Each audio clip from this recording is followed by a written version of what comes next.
your boogeyman. That's what I am. I'm here to do whatever I can. Be it early morning, late afternoon. I'm the boogeyman, I'm the boogeyman. Turn me on. I'm the boogeyman, I'm the boogeyman. I'll do what you want. I'm the boogeyman, I'm the boogeyman. Turn me on. I'm the boogeyman, I'm the boogeyman. I'll do what you want. Olá pessoal, estamos de volta com mais um Leitura de Mundo. Nós temos falado nas últimas aulas de uma certa dificuldade que a maioria dos leitores tem para perceber os significados, a semântica da linguagem poética. Não é razão para nos assustarmos, mas sim para nos preocuparmos numa leitura mais competente, mais compenetrada, mais repetida, dos textos de máxima qualidade. Ora, se o texto me desafia, eu também posso desafiar o texto. Como?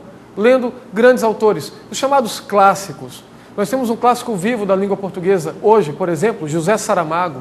Nós temos um escritor como Machado de Assis, uma escritora do porte de Clarice Lispector, poetas como Vinícius, Drummond, João Cabral de Melo Neto, Manuel Bandeira, Paulo Leminski, Alice Ruiz, Hilda Hilst.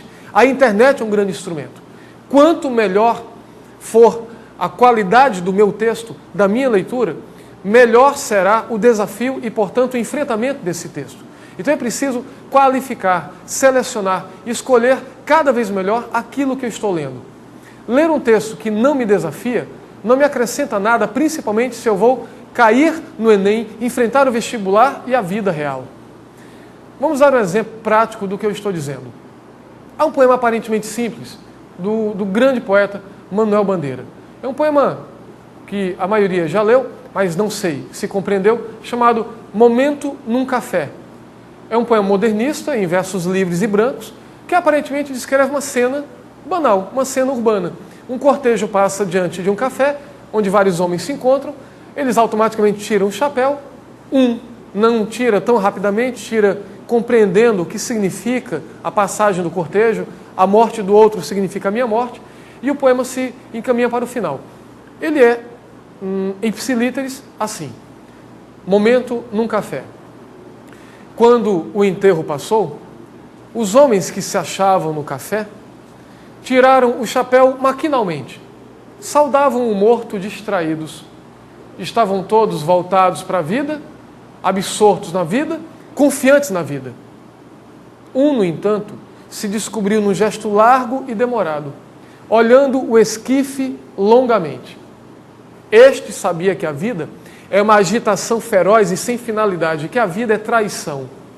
E saudava a matéria que passava, liberta para sempre da alma extinta. Primeira coisa a ser compreendida, pessoal, o contexto geral desse texto. Bem, ele é um texto realista. Ele é um texto que aponta para a brevidade da vida diante do tempo. Como? Bem, vejamos de novo a cena. Quando o enterro passou, os homens que se achavam no café tiraram o chapéu maquinalmente. Veja, o maquinalmente aponta para uma ação irrefletida. É um hábito, um ritual, tirar o chapéu quando se entra na igreja ou quando se entra no velório. Quantos, de fato, percebem o símbolo, a semântica do gesto? Um, no entanto, se descobriu num gesto largo e demorado. Esse representa a antítese, o contrário, aquele que compreende que a morte do outro representa a minha morte. O sino dobra também por mim, porque se um ser humano é finito e eu sou humano, isso significa que eu também sou mortal. Ele olha o esquife longamente. Ele sabe que a vida é uma agitação feroz sem finalidade, que a vida é traição. E termina o poema dizendo, o poeta, e saudava a matéria que passava, liberta para sempre da alma extinta. Veja a última expressão. A alma está extinta. Neste poema, Bandeira não coloca nada transcendental. Não há vida após a vida. A alma também morre com o corpo que lá passa. E aí você pode pensar, nossa, mas que poema sem fé? Que poema sem metafísica? Voltemos ao título. O título é Momento num Café. De novo, Momento num Café. Num café. Percebe a ambiguidade? O momento nunca. O momento nunca fé. Não, isso é absurdo. Ele não pensou isso. Pensou. Nós estamos falando de um grande poeta, de um porte de Manuel Bandeira. Mais que isso, O ritmo do poema aponta para o ritmo da cena. Percebam como a frase balança, cadencia, é musical, conforme passa o cortejo. Quando o enterro passou. Percebe o enterro passando? Agora o café. Os homens que se achavam no café tiraram o chapéu maquinalmente, saudavam o morto distraídos. Muda o ritmo. Estavam todos voltados para a vida, confiantes na vida, absortos na vida. Um verso longo. No entanto, se descobriu num gesto largo e demorado. Tão largo e demorado quanto o verso que diz isso. Olhando o esquife longamente. O ritmo muda mais uma vez. Este sabia que a vida é uma agitação feroz e sem finalidade, que a vida é traição. E voltamos para o ritmo de abertura. E saudava a matéria que passava, liberta para sempre da alma extinta.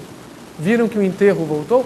Viram que a cena, o close, a câmera verbal se volta novamente para o cortejo? Cada verso, cada momento do poema de Bandeira acompanha o ritmo da cena descrita. A ambiguidade do título, Momento num Café, aponta para o final do poema, fechando um círculo entre fim e início. O título aponta para o final para o início, uma circularidade, no hermetismo genial.